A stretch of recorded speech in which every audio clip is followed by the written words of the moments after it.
1947 की, जब मास्टर सूरज सेन और उनके क्रांतिकारी साथियों ने चटगांव शस्त्रागार लूट को अंजाम दिया।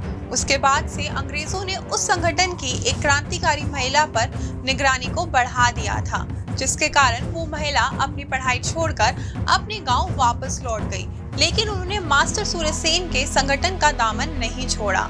इस दौरान संगठन के अनेक क्रांतिकारी नेता गिरफ्तार हुए और उस महिला ने संगठन के लोगों को अंग्रेजी पुलिस से रिहा करवाने के लिए जेल को उड़ाने की योजना बनाई। उस महिला ने चटगांव के यूरोपियन क्लब पर हमले की योजना बनाई।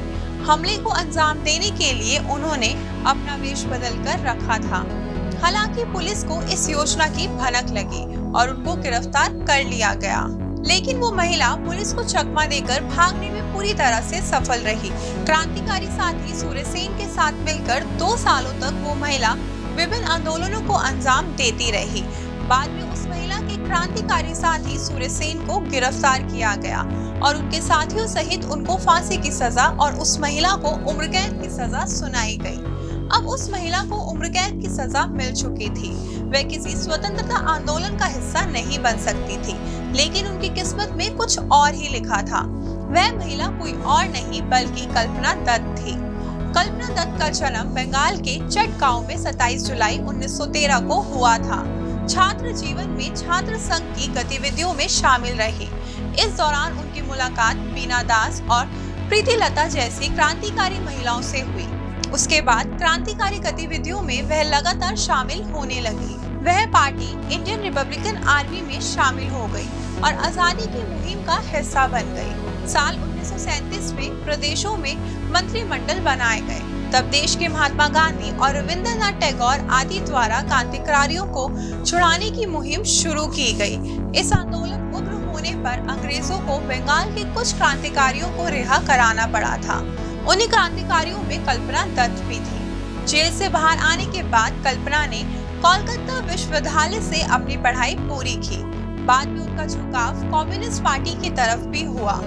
साल 1947 में भारतीय कम्युनिस्ट पार्टी के महासचिव पूरनचंद जोशी के साथ विवाह किया और अब कल्पना दत्त कल्पना जोशी बन गई थी। इस समय बंगाल भी अकाल और विभाजन से जूझ रहा था। तब कल्पना जोशी ने यहाँ लोगों के लिए कई राहत कार्य भी किए। इसके बाद कल्पना दत्त राजनीति में भी सक्रिय भूमिका में रही। साल 1943 में उनको कम्युनिस्ट पार्टी की तरफ से विधानसभा चुनाव के लिए उम्मीदवार भी बनाया गया, लेकिन वे विधानसभा चुनाव जीतने में सफल नहीं हो पाए।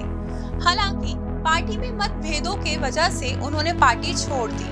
कल्पना ने सक्रिय राजनीति से दूरी बना लेने के बाद चटगांव लूट केस पर आधारित अपनी आत्मकथा को लिखा और उसके बाद वह एक सांख्यिकी संस्थान में नौकरी करने लगी। इसके बाद वह बंगाल से दिल्ली आ गई। यहाँ वह इंडो सोवियत सांस्कृतिक सोसाइटी का हिस्सा बनी।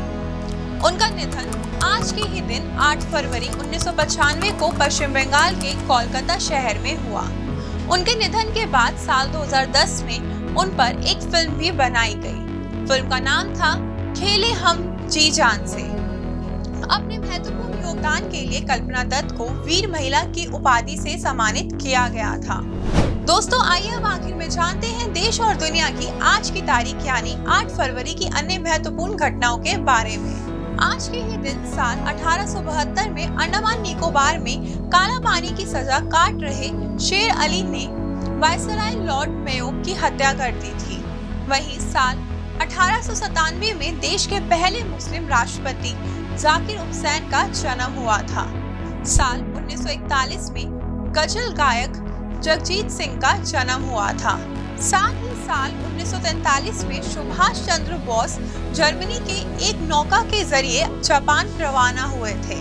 वहीं साल 1971 में दुनिया के पहले इलेक्ट्रॉनिक शेयर बाजार नेस्डेक की शुरुआत हुई थी। साल 1986 में दिल्ली एयरपोर्ट पर पहली बार प्रीपेड टैक्सी सर्विस शुरू हुई थी। साथ ही साल 1994 में क्रिकेटर कपिल देव ने टेस्ट क्रिकेट में 432 विकेट लेकर न्यूजीलैंड के रिचर्ड हेडली का रिकॉर्ड तोड़ा था। वहीं आज के दिन साल 2005 में इजराइल और फिलिस्तीन के बीच संघर्ष विराम पर सहमति बनी थी। वहीं साल 2008 में ओडिशा के शिशुपालगढ़ में खुदाई के दौरान 2500 साल पुराना शहर मिला था। दोस्तों, अगर आपको हमारा ये वीडियो पसंद आया हो तो सिर्फ दोस्तों के साथ भी जरूर शेयर करें, और अगर आपके पास हमारे लिए कोई सवाल है तो उसे कमेंट में लिखकर हमें जरूर बताएं। आपसे जल्दी मुलाकात होगी इस सीरीज के अगले एपिसोड के साथ। देखते रहिए प्रभात एग्जाम। नमस्कार।